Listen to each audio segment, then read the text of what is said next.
o Zacarias falando do povo de Israel, ele diz assim: aquele que tocar em vós, toca na menina do seu olho. Então, quando Satanás vier, você diz assim: olha, está escrito na Bíblia, nós temos que trocar, sempre repor verdade pela mentira. Você tem que dizer para ele: aquele que me tocar, se você me tocar, você toca na menina do olho de Deus. Cuidado, te cuida comigo. O significado bíblico, então, é de que Deus, o guarda de Israel, que não dorme e nem dormita, como está escrito no Salmo 121, tem um cuidado especial pelo seu povo, tem um cuidado especial por você, por mim.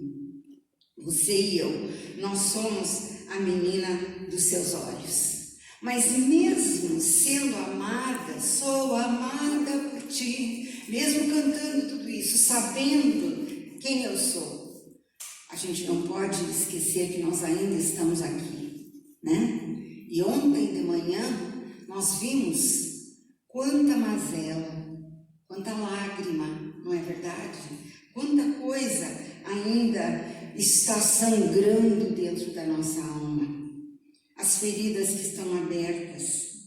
E me fez pensar num rio de lágrimas que eu tenho visto ao andar em 85 países. Um rio caudaloso de lágrimas vertidas por mulheres de todas as etnias, de todos os níveis econômicos, socioeconômicos, níveis de instrução e mesmo de religiões. Eu tenho visto um rio que eu não achei em mapa nenhum. Esse rio de lágrimas que corre, eu tenho certeza que esse rio de lágrimas corre aqui por Almirante Tamandaré também, talvez aqui dentro desta sala. Lágrimas derramadas por vidas destruídas, corpos quebrados e inocência roubada. Tudo que a Esther contou ontem e mais ainda. Mulheres que choram sem consciência nenhuma do seu valor e do seu propósito que Deus tem para as suas vidas. E quando você não sabe o valor e o propósito de alguma coisa, você acaba estragando, quebrando, arruinando. Se eu pegasse o meu computador e levasse lá na pia para lavar junto com os pratos, o que ia acontecer? Porque eu não sei o valor e eu não sei o propósito. E é por isso que no mundo inteiro eu tenho visto tanto sofrimento em meio das mulheres, porque elas não sabem o seu valor e não sabem o seu propósito. Mulheres choram sem essa consciência. E as estatísticas confirmam, escuta bem, que não existe classe no mundo de mulheres mais abusadas, abortadas, exploradas, humilhadas, perseguidas, estupradas, escravizadas e assassinadas como mulheres. Olha o feminicídio que está acontecendo no Brasil no momento. A mulher está no centro da epidemia de AIDS, das drogas, do estupro, do abandono, do casamento infantil, especialmente no Oriente Médio, na mutilação feminina, na África, e eu acho que a nossa amiga de Angola pode dar testemunho disso, aborto obrigatório, a escravidão sexual, que é mundial hoje em dia, é muito mais lucrativo do que drogas, e, em geral, a discriminação global da mulher na sociedade, no trabalho e, infelizmente, até mesmo na igreja. Eu lembro do dia que eu cheguei para Deus e disse assim: por que, Senhor? O que é isso? Eu fui olhar lá nos gregos, nos romanos, na Idade Média, depois na modernidade, depois na pós-modernidade, e nessa modernidade fluida que nós temos hoje, e o sofrimento da mulher continua. E eu perguntei para Deus por quê. E Deus me levou para Gênesis 3:16. Lembra depois da queda, depois do fiasco lá da Eva? Lembra que ele veio para o jardim e ele teve uma reuniãozinha do staff dele ali, né? Adão, Eva e Satanás. E ele virou para Satanás e disse assim: lê comigo o primeiro versículo. Porém, entre ti a mulher, e entre a tua descendência e o seu descendente, este te ferirá a cabeça e tu lhe ferirás o calcanhar. Veja bem, Tem Bíblias que dizem entre a tua semente e a sua semente. Porém, inimizade, existe uma coisa especial entre Satanás e a mulher. O problema, eu pensei, não é só social, não é só cultural, não é só religioso, é um problema profundamente espiritual. Profundamente espiritual. E a mulher, ele disse, vamos ver juntos? Multiplicarei a tua dor e a tua conceição, com dor darás aos teus filhos, e o teu desejo será para o teu marido, e ele te dominará. Isso dói, né? Isso dói. Da boca de Deus, a maldição, e ele te dominará. E eu continuei em oração pedindo para Deus o que era aquilo. E ele me lembrou que no mesmo breath, no mesmo fôlego em que ele proferiu essa maldição, ele prometeu ali, a semente da mulher. Ele providenciou lá a solução. Porque a Bíblia diz que maldito, tanto no Velho quanto no Novo Testamento, diz maldito todo aquele que é pendurado no madeiro. E Jesus foi pendurado no madeiro para acabar, ele se tornou maldição por nós na cruz. Então, nós mulheres estamos livres disso. Não existe mais maldição sobre nós. Mas a maioria das mulheres não sabe. E cumpre a nós, meninas dos olhos de Deus, irmos lá fora. E não ficar com essa verdade só para nós, mas contar ao mundo o que Deus fez. As feministas querem nos convencer de que o inimigo é o homem. O inimigo da mulher é o homem. E de fato, o homem é o perpetrador de todos esses abusos que eu mostrei para vocês, né? Mas o nosso arqui-inimigo, quem é? Gostei, é o encardido, né? Ele é o nosso safado. Ele vem sempre com 3 objetivos. Qual é o objetivo dele? É roubar e destruir. É isso que ele quer. E as consequências dessa inimizade são estarrecedores. Olha bem essa foto aqui, Essa foto foi tirada no interior da Albânia. Quando eu trabalhei lá, eu aprendi que na Albânia o homem mede a sua força pelo quanto a sua mulher pode carregar. Você não ouviu errado. O homem mede a sua força por quanto ela pode carregar. As grandes religiões do mundo mostram essa inimizade. O islamismo diz lá no Alcorão que mulher é deficiente em inteligência e em espiritualidade. O hinduísmo diz que não haverá salvação para uma mulher se ela não reencarnar como um homem. Agora me diga como é que ela vai fazer isso. Se ela reencarnar, ela tem que vir um homem para ver. Faltou um não ali.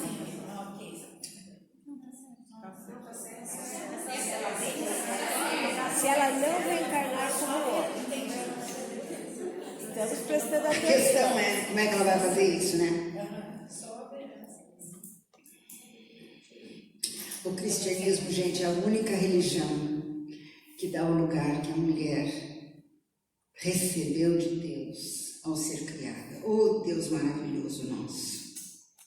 Jesus elevou a mulher àquela posição de honra dada por Deus. Eu gosto muito do que uma amiga minha escreveu. Ela disse, presta bem atenção nisso, quando Deus se tornou homem, ele escolheu entrar no mundo pelo espaço sagrado do corpo de uma mulher, a desenvolver-se nas entranhas de uma mulher.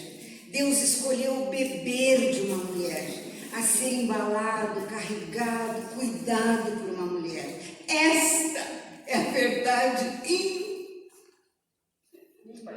infalível de que Ele nos ama, de quanto Ele nos ama e quanto Ele nos valoriza. Eu gosto muito do Salmo que diz assim, eu te louvarei, ó Deus. Vamos ler juntas. Eu te louvarei, ó Deus, porque de modo a sua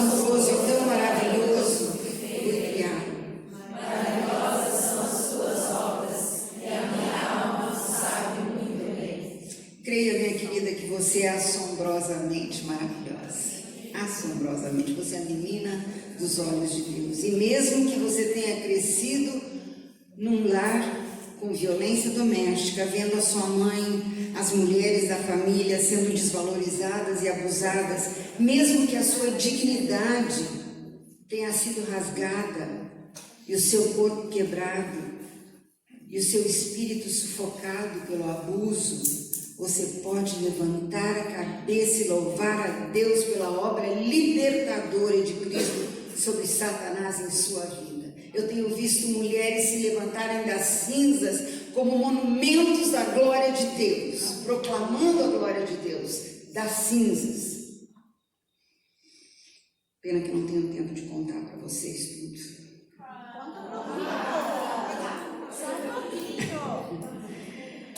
Muitas mulheres estão assim porque elas estão confusas.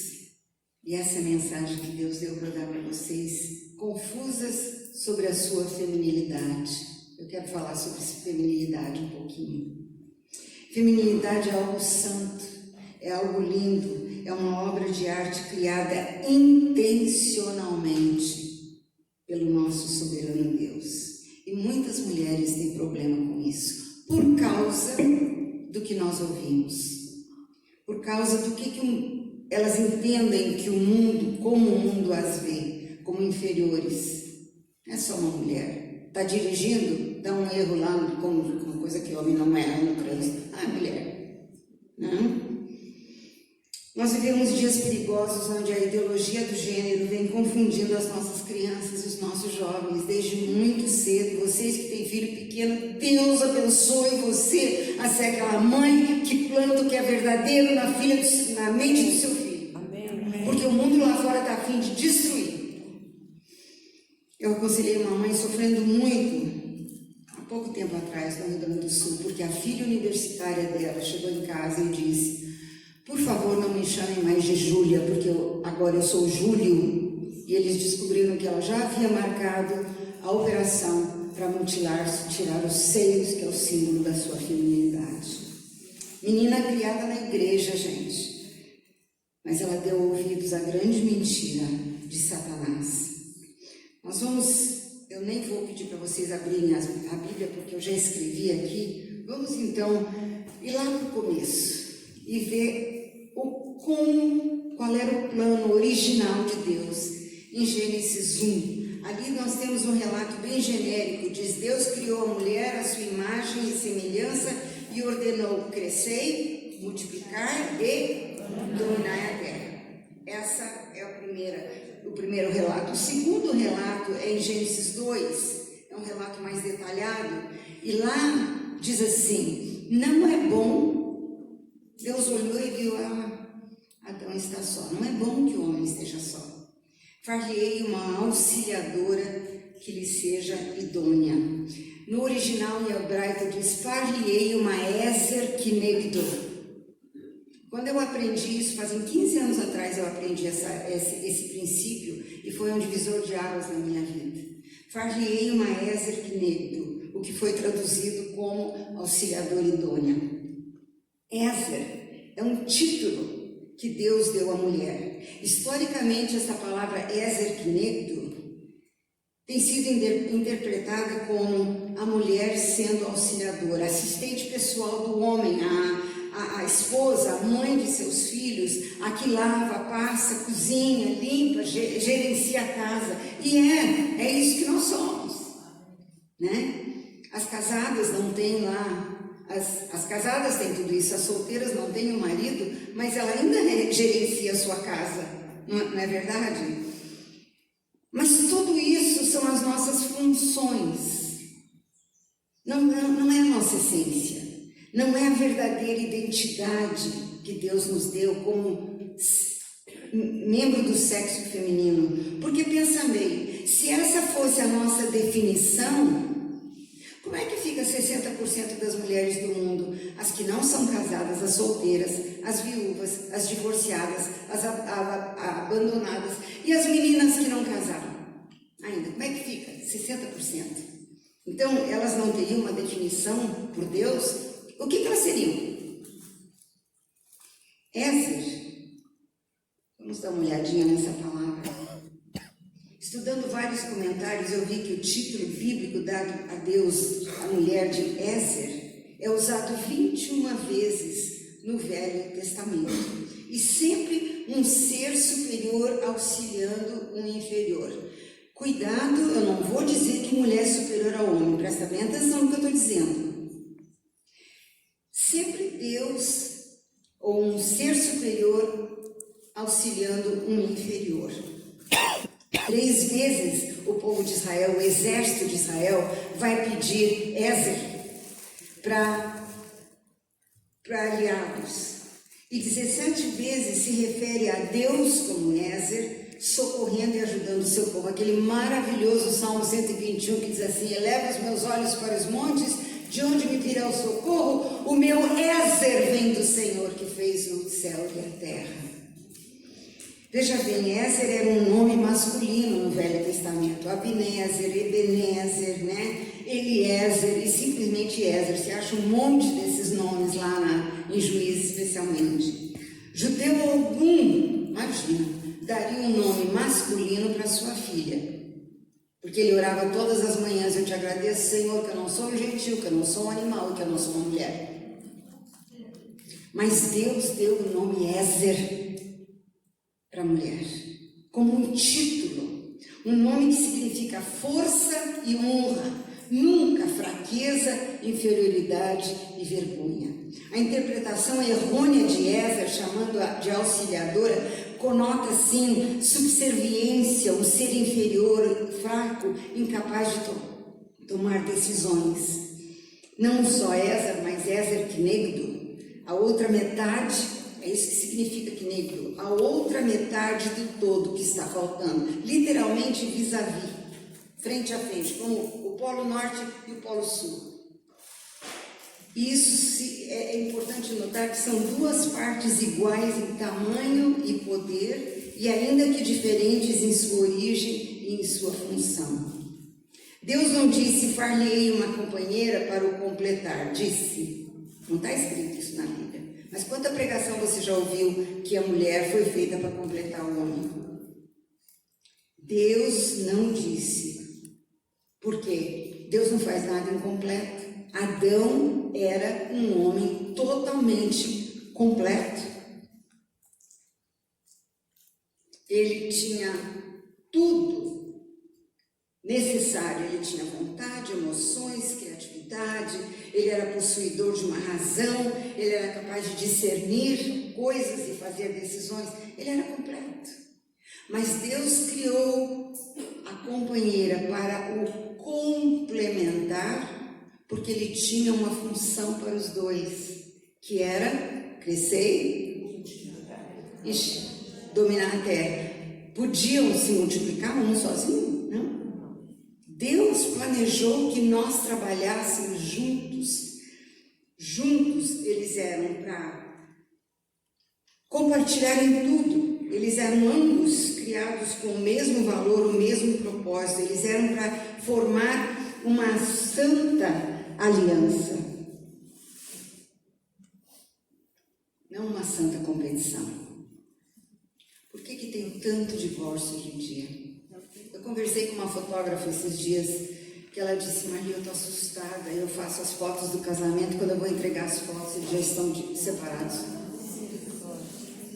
No plano original, homem e mulher foram criados para trabalhar em harmonia, onde o homem não subjugaria a mulher. Isso veio depois da queda. E onde a mulher não usurparia o lugar do homem, que está acontecendo muito hoje. O lugar de responsabilidade e de autoridade, juntos dominando a terra em todas as áreas do desenvolvimento humano, na ciência e na tecnologia. Nós temos isso aqui hoje porque homens e mulheres trabalharam para isso. Nós continuamos finalizando o milagre da criação, os dois juntos. Assim sendo, minhas queridas, a menina dos olhos de Jesus não precisa lutar por igualdade. Por quê? Porque a igualdade que existia lá em Gênesis 1, ela já foi restaurada na cruz. E a Bíblia diz que em Cristo não há homem nem mulher. Em Cristo A cruz nos nivela a todos, graças a Deus. Pensando no casamento, eu trouxe um vídeo aqui para vocês e não sei se cabe o tico-tico no fubá no Santo dos Santos, mas é o que nós vamos ouvir hoje, que exemplifica assim muito bem aquela harmonia. Quando eu vi esse vídeo, eu digo, meu pai, é assim que a gente vive, é assim que é o meu casamento. Tem horas que ela toca, tem horas que ele toca, tem horas que os dois tocam com uma mão só, tem uma hora que ela é muito criativa, ela para de tocar e ela começa a batucar no violão, mas os dois tocam um violão só. Uma música maravilhosa. Assim deveria ser a nossa vida. Quando nós tiramos uma música para o autor e o consumador da nossa fé. Vamos ver então? Vamos ver se vai dar. Observem as mãos, observem o que acontece durante essa música. Dá para ver? Eu acho que tem que apagar essa luz aqui. Dá para apagar essa luz?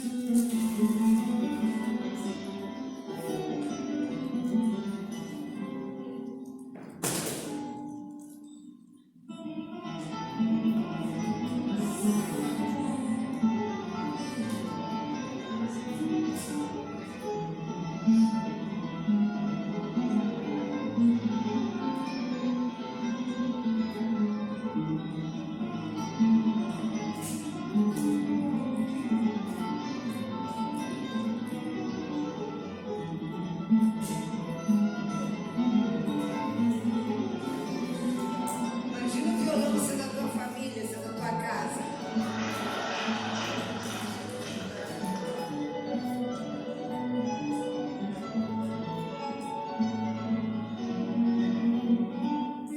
Ó, tira a mão. Os dois estão.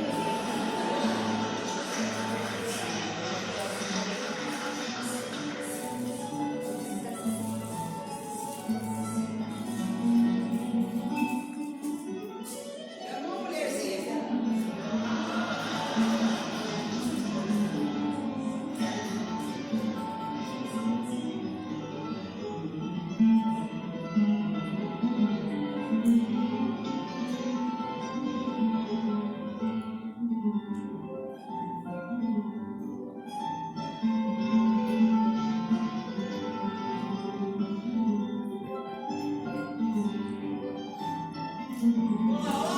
A criatividade dela.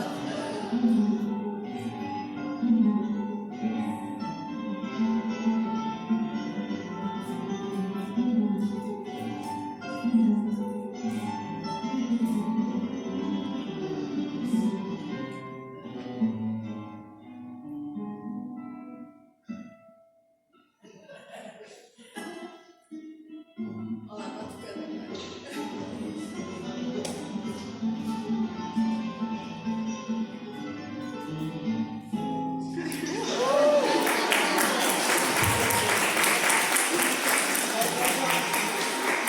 Que lindo, né? Que lindo, que lindo.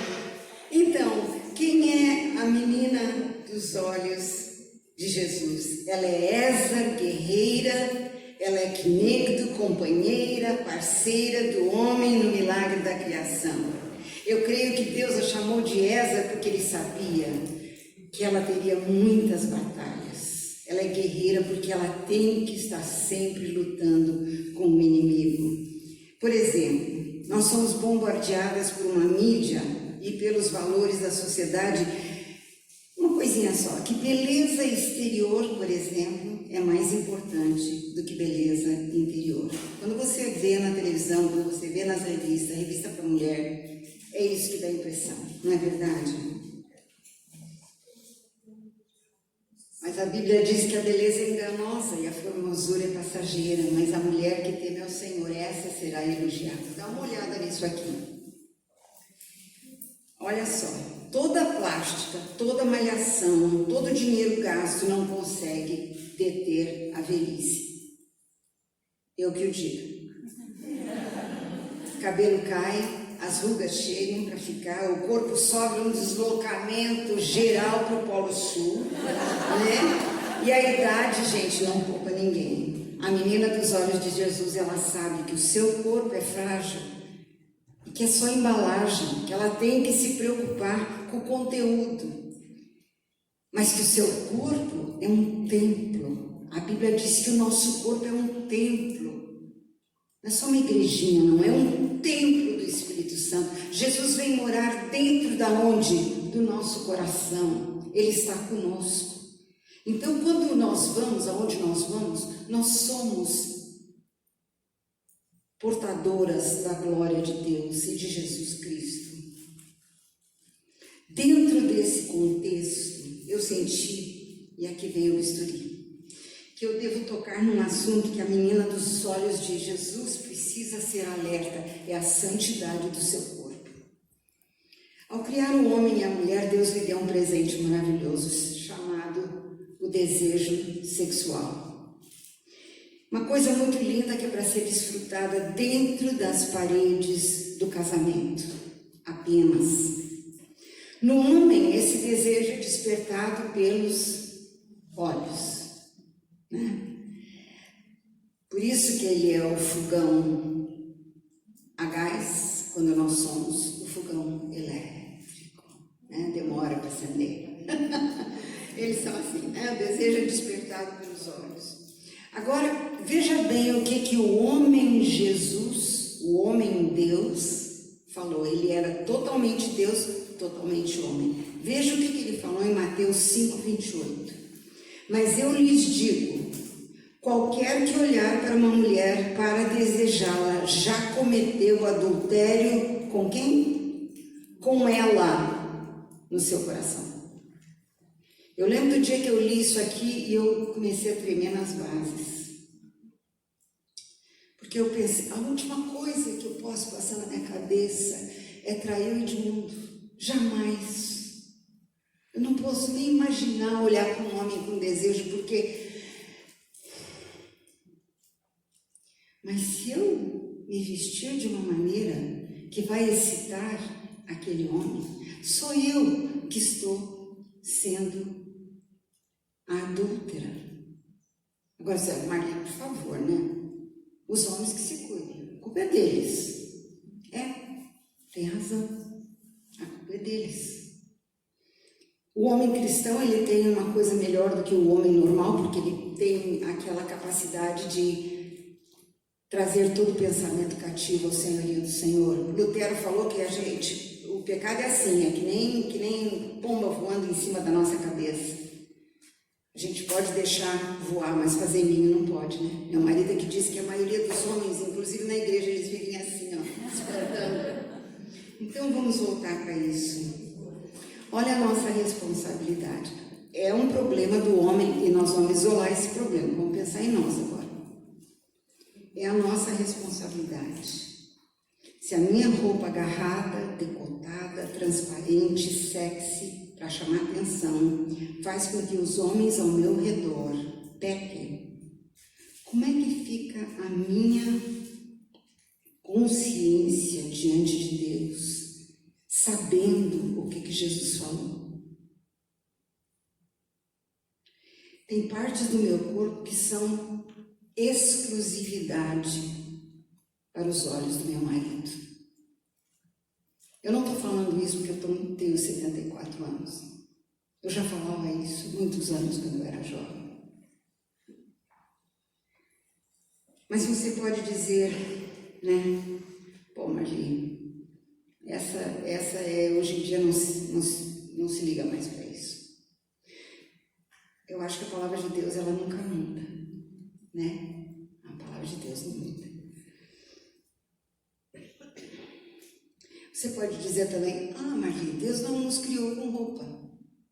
Os dois andavam pelados lá, eles não se envergonhavam, né? Não tinham roupa. É verdade. Mas no momento em que o pacto da fidelidade entre Deus, eles e Deus, e entre um e o outro foi quebrado, imediatamente o que eles fizeram? Se cobriram. Não é interessante isso? O resultado imediato da desobediência e da rebelião foi vergonha diante da nudez e vestir-se, cobrir a nudez. E daquele momento em diante a Bíblia diz que nudez fora do casamento é tido como vergonhoso. Muito interessante isso. Deus cobriu então a nudez dos dois com o quê? com a pele de animais, sangue inocente foi vertido, para se obter uma cobertura aceitável da nudez humana.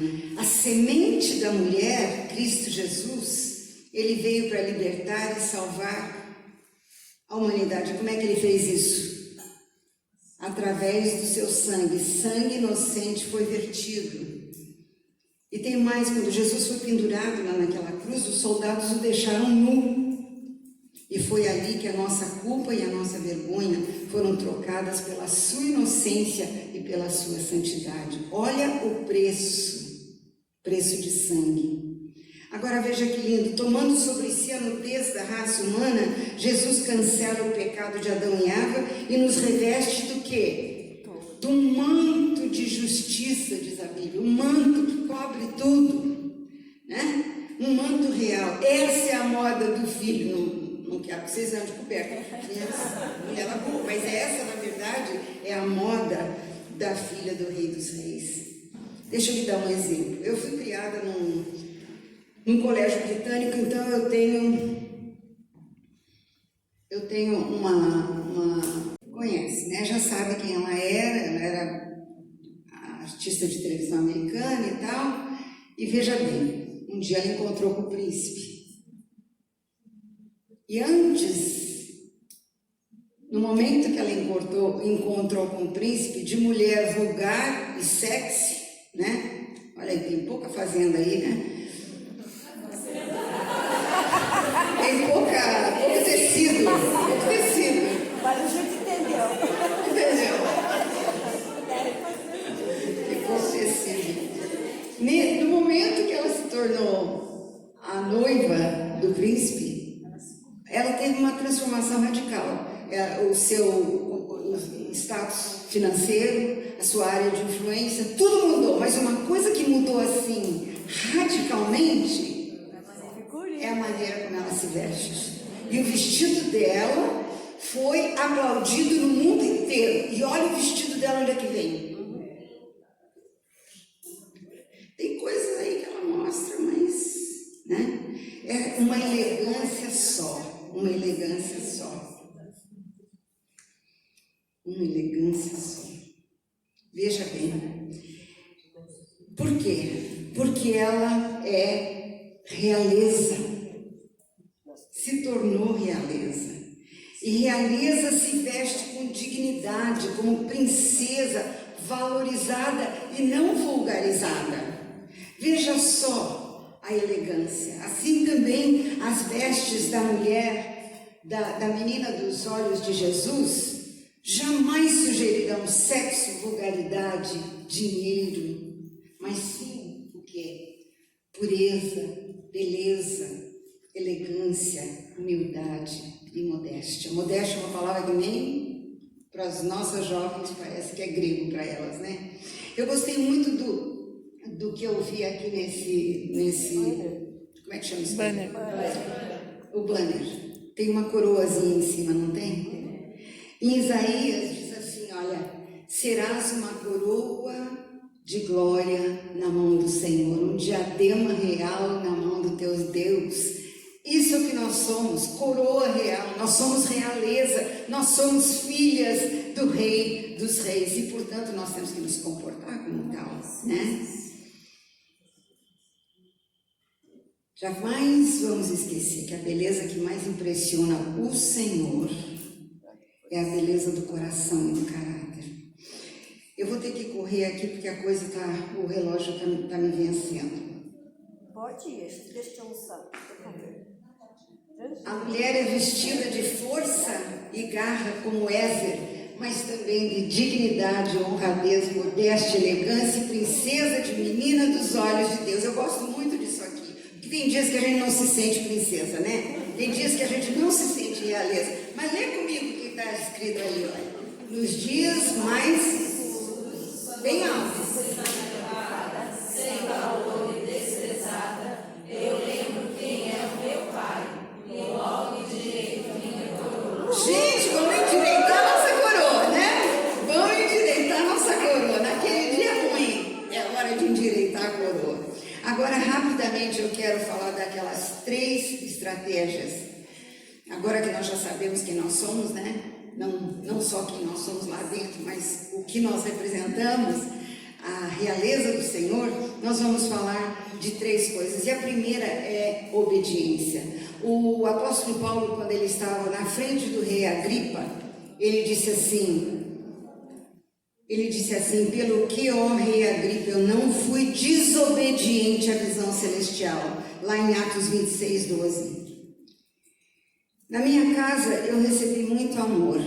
Nós éramos muito pobres, meus pais eram missionários e cuidavam de 67 meninos órfãos, e eu tinha mais 3 irmãos, um faleceu, eu era a única menina, por isso eu fui criada num colégio britânico. Mas eu tinha muito amor, apesar de que meu pai nunca me disse que me amava, não precisava, eu sentia, mas naquele tempo não se dizia que se amava. Mas tinha uma coisa que os meus pais eram extremamente intolerantes na nossa casa, e isso era a desobediência. E a desobediência tinha que ser imediata. Não, peraí mãe, espera um pouco. Tinha que ser imediata, e a ordem dada tinha que ser executada bem. Aquilo me deu uma base muito grande, me facilitou ser obediente a Deus. Por isso, queridas, vocês com filho pequeno, ensina seu filho a obedecer hoje, porque mais tarde vai ser mais fácil para ele obedecer a Deus. Alguém disse que no nosso alfabeto começa assim, como é que é? A, B, C e D. O alfabeto de Deus é assim, O, B, D, C. Esse é o alfabeto do Senhor. Esse é o alfabeto do Senhor. Veja bem, quando eu penso em obediência, eu penso na pessoa mais obediente que já existiu na face da terra, que foi o Senhor Jesus, né? E é muito interessante que em Gênesis 3,16, eu li para vocês, é o relato da desobediência. E em João 3,16, o que diz? Porque Deus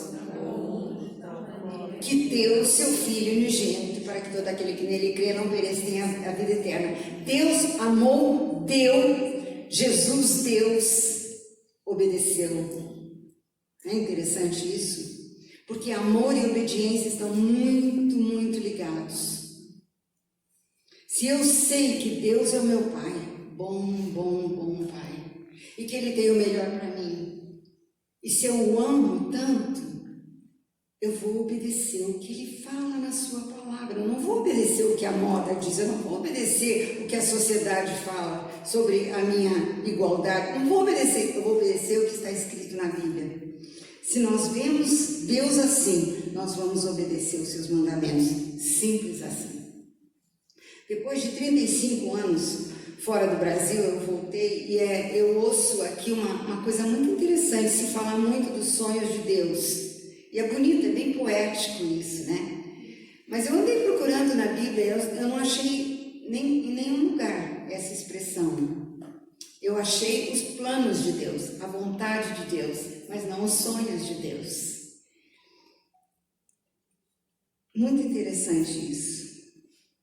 Tem um lugar na Bíblia onde Deus não fala do seu sonho, mas Ele fala do seu anelo, do seu desejo. Lá em Deuteronômio 5:29, você pode ouvir a voz do Senhor dizendo: quem dera eles estivessem sempre no coração, à disposição para obedecer a todos os meus mandamentos. Presta bem atenção nisso. Assim, obedecendo todos os seus mandamentos, tudo iria bem com eles e com os seus descendentes para sempre. Esse é o anelo do coração de Deus. Deuteronômio 5:29. Queridas, a nossa escolha de obedecer a Deus, nos submetendo à sua palavra, é fonte de grande bênção para nós e para os nossos filhos. Eu estou aqui porque eu tive uma avó, eu tive uma mãe que eram mulheres obedientes a Deus. Hoje eu estou aqui e porque eu obedeci, eu tenho uma filha que obedece a Deus e ela tem 3 filhas que obedecem a Deus. Esta linha de geração obediente à palavra é fonte de grande bênção. Não vamos roubar isso das nossas filhas, dos nossos filhos. Eu tinha 16 anos quando eu decidi entregar a minha vida toda e servir a Deus incondicionalmente. Alguém disse que Deus vai fazer o que você quer quando você fizer o que Ele quer. E com 16 anos eu entendi isso. E eu comecei então a servir a Deus. E eu olho para trás hoje, 52 anos depois, 58 anos depois. E eu vejo o que Deus fez. Uma vida que eu jamais sonhei. Nunca quis sair do Brasil, nunca tive sonho. Eu fui entrevistada esses dias num programa de rádio e me disseram: Marli, qual era o teu sonho quando você era criança? Eu não tinha sonho, nós éramos pobres. Eu não podia sonhar. Nunca tive sonho. E olha, Deus me tirou da minha terra, da minha parentela, e me jogou para o mundo afora, para criar uma instituição, uma organização, não instituição, uma organização que hoje está em 126 países, levando o evangelho a mulheres. E porque eu obedeci aos 16 anos e comecei a servir eles na minha Jerusalém, na favela da minha cidade, na minha igreja, e depois eu decidi obedecer quando eu não queria casar com o pastor, casei com o pastor, né? Eu decidi obedecer a ficar em casa e cuidar dos meus filhos, a ser mãe fiel. Eu decidi obedecer aos 39 anos, quando eu fui tirada do Brasil e seguir o meu marido. Eu decidi obedecer quando eu tinha 52 anos. A vida começa aos 52, gente. Tem muito chão pela frente para vocês. Com 52 anos eu decidi obedecer o chamado de Deus. Veja o que Ele fez. E eu não falo isso para me vangloriar de maneira nenhuma. Eu falo isso para vocês verem que é possível. Aqui tem um ser humano que viveu 58 anos obedecendo ao Senhor. E é a coisa mais gloriosa. Se eu tivesse que começar tudo de novo, eu faria a mesma coisa. Porque vale a pena obedecer. É bênção para vós e para os vossos filhos. A nossa bênção não tem que ser exigida, ordenada. Não é através de sacrifício, é através da obediência à palavra de Deus. Resiliência. Isso é resiliência. Olha ali. Ser resiliente significa passar pelo sofrimento. Olha aqui, ó. Olha o sofrimento dessa árvore. Passar pelo sofrimento, aprendendo com os erros seus e dos outros, e saindo ainda mais forte dessa situação. A Ézer saindo do coração da pedra. É isso que Deus quer fazer conosco. É esse o propósito de Deus. Esse traço de caráter, todavia, ele tem que ser trabalhado, ele tem que ser aprendido, ele tem que ser desenvolvido, porque ninguém nasce resiliente, ninguém. A Bíblia registra que Deus trabalha na têmpera da nossa resiliência através do quê? Do sofrimento e da dor. Aliás, ele transforma, eu amo isso, ele transforma o meu sofrimento em instrumento de graça. Instrumento de graça na nossa vida. Nós nos tornamos mais fortes e mais sábias através das coisas que sofremos. Eu penso que Jesus teve que aprender uma coisa só. O que foi? A obediência. E como é que ele aprendeu? Através das coisas que sofreu. Se Jesus teve que sofrer para aprender obediência, por que não eu? Por que não nós? Eu lembro do período mais escuro da minha vida, há 16 anos atrás, quando nós perdemos o nosso filho mais novo. 28 anos, nunca doente, lindão que nem o pai dele, quase 2 metros. Filho que nunca me deu uma noite mal dormida. Menino que com 14 anos eu saía de casa, quando eu voltava ele tinha passado aspirador na casa. Sempre, mãezinha, ele me chamava mãezinha. Tinha mel na boca dele quando ele falava mãezinha. O que eu posso fazer para ser melhor para você? E com 28 anos, trabalhando na igreja, um galho de um carvalho antigo caiu na sua cabeça e ele morreu instantaneamente, deixando um filhinho de 1 aninho e uma esposa maravilhosa. Eu chorei por 7 semanas, sem parar. Nesse período, eu era diretora internacional do Projeto Ana. Nós íamos completar 5 anos de Projeto Ana. Nós tínhamos feito um evento para 1000 mulheres. Nós tínhamos mulheres chegando de 13 países. E depois daquilo nós teríamos 4 dias de conferência. E o meu filho morreu. E a minha equipe disse: Marli, você trabalhou tanto, a gente trabalhou um ano antes, está tudo programado, tem plano A, tem plano B, tem plano C, está tudo certinho, nós vamos tomar conta. Você não precisa vir. Tá. Eu fui dormir no dia antes, mas elas disseram: se você vier, você vai fazer tudo que a gente volta para o plano A. Eu fui para a cama aquela noite e eu disse para o Edmundo: amor, eu acho que eu não vou conseguir. Não vou conseguir amanhã. E ele disse: tá bom, tá legal. Você fica e eu vou e eu faço a tua parte. Ele sempre fez a minha parte melhor do que eu. Quando ele fala de mulher e sofrimento de mulher, o coração dele de alemão, ó. E eu disse: tá bom, vamos dormir. Às 4 horas da manhã eu acordo. Uma música incrível, um coral e uma orquestra imensa, tocando um hino que eu cantei muito no coral, que diz assim: Rejoice, rejoice, rejoice, give thanks and sing. Alegra-te, alegra-te, alegra-te, dá graças e canta. Eu acordei e ele disse: amor, estão fazendo serenata pra gente. Não se faz mais serenata. Serenata se fazia em acampamento, no meu tempo quando os meninos vinham cantar na nossa janela, né? Nos Estados Unidos, então, ninguém sabe o que é serenata. E isso aconteceu lá. Aí ele disse: não, amor, não estou ouvindo. Eu falei: mas eles estão ali fora, levanta, vai ver. Ele levantou, foi lá na janela, tadinho. Voltou e disse: não tem ninguém lá. Aí ele deitou do meu lado, assim. Ele pegou e pôs a cabeça dele em cima da minha. E ele disse: amor, os anjos estão cantando para você. E ali eu fiz uma decisão de obedecer. Ali eu disse: eu vou me alegrar, eu vou me alegrar, eu vou me alegrar, eu vou cantar, eu vou dar graças e eu vou cantar. Na manhã seguinte, parecia que eu tinha toneladas nas minhas pernas, mas eu levantei, fui para o banheiro, entrei no meu armário, tirei a roupa, me vesti, botei maquiagem, arrumei cabelo, e às 9 horas nós estávamos lá. E quando eu cheguei, todo mundo assim, ninguém sabia o que falar para mim, ninguém sabia. A americana é meio, né? Não tem essas de abraço. Então assim, foi até um pouco inconveniente, mas eu fiz a minha parte e de repente, que nem aquela árvore ali, ó, a minha alma começou a sair de dentro do túmulo da morte do meu filho. Por 4 dias, eu andei como, sabe, aquelas pernas de pau de circo? Parecia que eu estava nas pernas de pau, andando acima das minhas circunstâncias. Eu que tinha chorado sem parar. Meu marido não pode me ver chorando, ele não sabe o que fazer, por isso bem cedo eu decidi que eu não ia usar o choro como manipulação, porque eu podia muito bem fazer isso.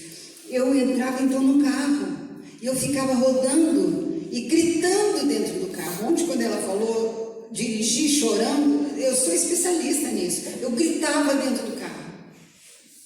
E meu coração ainda grita, são 16 anos. Meu coração ainda grita, mas o Senhor, Ele chegou e Ele me deu a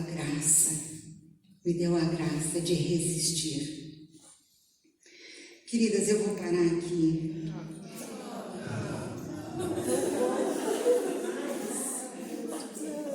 Então vamos lá para Filipenses, rapidinho. Porque aqui está o que Paulo disse, olha, o segredo da resiliência. Filipenses 4, 5, nós vamos ler responsivamente. Vocês leiam o primeiro, verso 5, e eu vou lendo e assim por diante. Vamos lá? 5. Perto está o Senhor. Não andeis ansiosos por coisa alguma, mas em tudo pela oração e súplica e com ações de graças, apresentem seus pedidos a quem? A Deus. 7.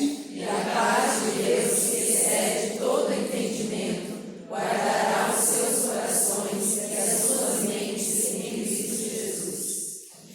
Verso 11.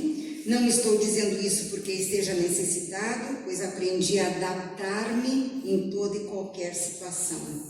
Circunstâncias. 12. Sei o que é passar necessidade e sei o que é ter fartura. Ali no verso 5, o Paulo faz a afirmação mais confortante da doutrina cristã. Diz assim: perto está o Senhor. Diga comigo. Perto está o Senhor. Vira para sua amiga aí e fala para ela. Perto está o Senhor. Salmo 34, o Davi, já muito tempo antes de Paulo, ele disse: perto está o Senhor de quem tem o coração quebrantado e salva os de espírito oprimido. Eu experimentei isso, que ele estava perto de mim, quando meu coração estava quebrado.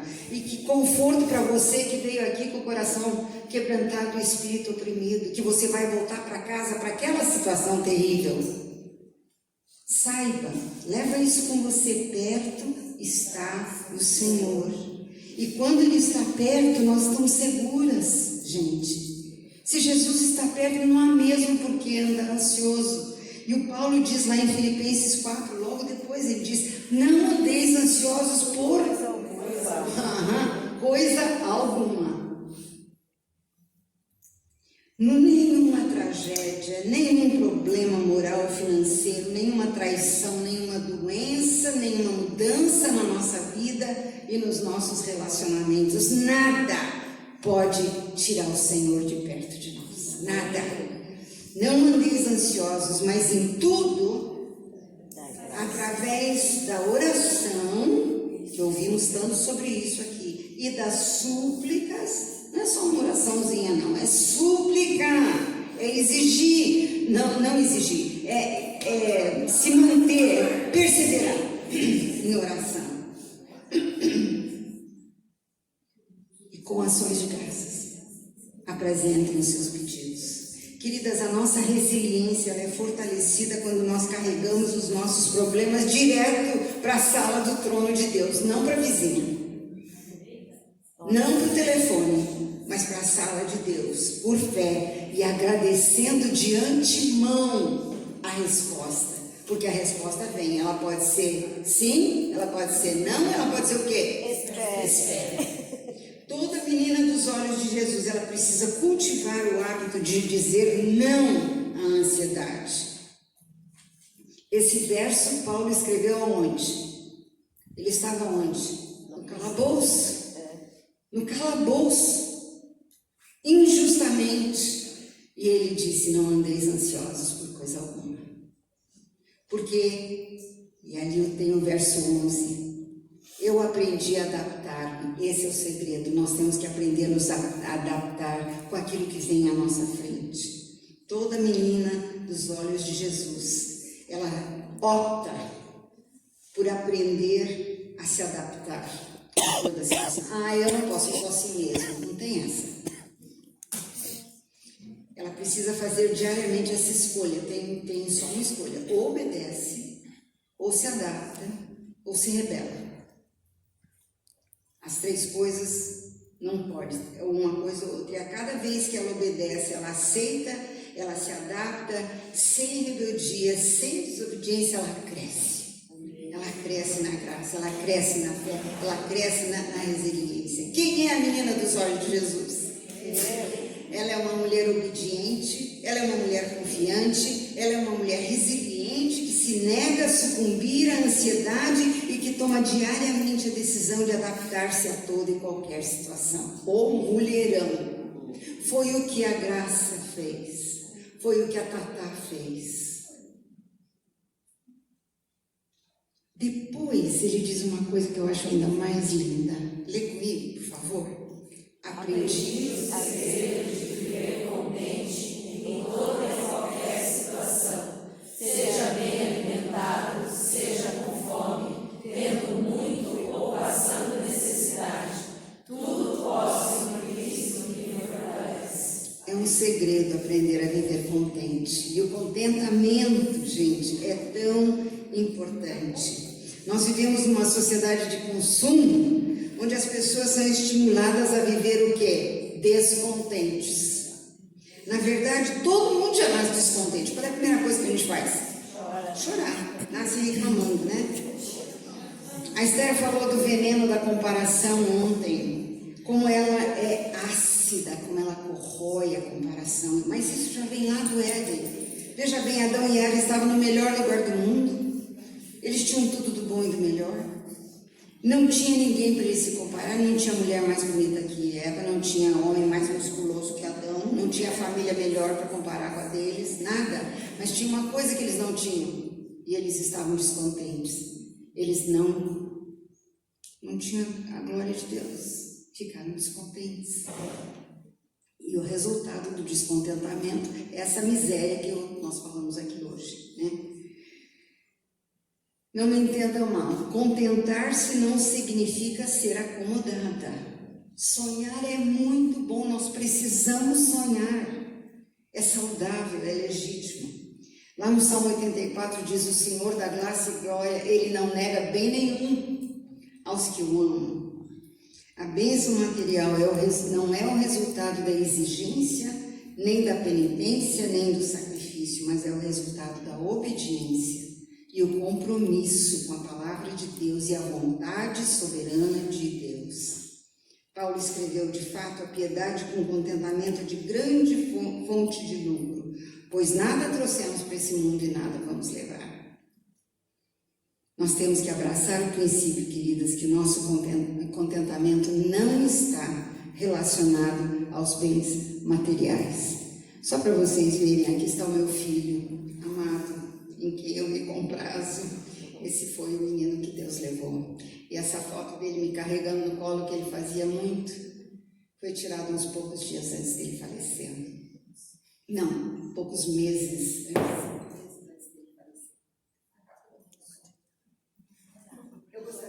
Terminar aqui, deixar com você esse desafio de que Deus está te chamando para a santidade. Deus está te chamando para entrar no Santo dos Santos. Deus está te chamando para entrar no Santo dos Santos, para deixar o Espírito Santo entrar e fazer pegar o bisturi da palavra de Deus. E Ele está chamando para você fazer uma decisão. Como é que você vai sair daquela porta lá para fora? O que você vai fazer com a luta que está te esperando lá fora? Especialmente aquelas que aceitaram Jesus. Te prepara, queridinha. Infelizmente, eu tenho primeiro a má notícia, depois a boa. A má notícia é que o inimigo está fundo da vida. Ele vai te pegar, ele vai te dar. Mas Deus é maior do que tudo. Amém. E você agora não está sozinho. E eu quero terminar aqui, desculpa que já passou da hora, mas eu gostaria de chamar as lindas que organizaram isso aqui. Eu gostaria que vocês ficassem de pé aqui. E eu gostaria que você que ouviu tudo isso, se o Espírito Santo de Deus disse para você: olha, nesse ponto aqui, nesse ponto, neste outro ponto, fica de pé aqui na frente, virado para elas, por favor. Bem, se espalhem bem aqui, longe uma da outra, longe uma da outra, longe uma da outra. Isso. Pegue toda essa, isso, mais para lá. E eu vou pedir para você que está sentada aí, fica sentadinha por enquanto. Vou pedir para você parar um pouquinho e pensar naquilo que você ouviu desde a primeira sessão desse congresso. Ontem foi dado 2 oportunidades de você vir à frente. Esta é a última. Agora eu quero que você venha aqui com uma coisa específica. E você vai chegar para essas meninas e elas vão orar sobre você e abençoar você. E te mandar para casa na bênção do Senhor. Se não der para todas virem aqui, venha quem, especialmente se você ainda não aceitou Jesus, não vai embora desse jeito, menina, não vai embora, porque você vai perder essa bênção. Venham aqui e nós vamos depois orar por todas vocês. Se quiserem, se ajoelhem aqui na frente, façam aquela decisão de hoje em diante. Eu não vou mais ser vulgarizada, eu vou ser valorizada, porque o Espírito Santo de Deus está na minha vida. De hoje em diante eu vou ser uma representação. Deus te abençoe, querida. Deus te abençoe, Deus te abençoe. De hoje em diante eu vou ser um porta-estandarte da glória de Deus. Deus te abençoe. De hoje em diante eu vou ser aquela mulher de acordo com o coração de Deus. Eu vou ser uma Ézer guerreira, mas eu vou ser uma companheira. De hoje em diante eu vou amar o meu marido através do Senhor Jesus com todos os podres que ele tem.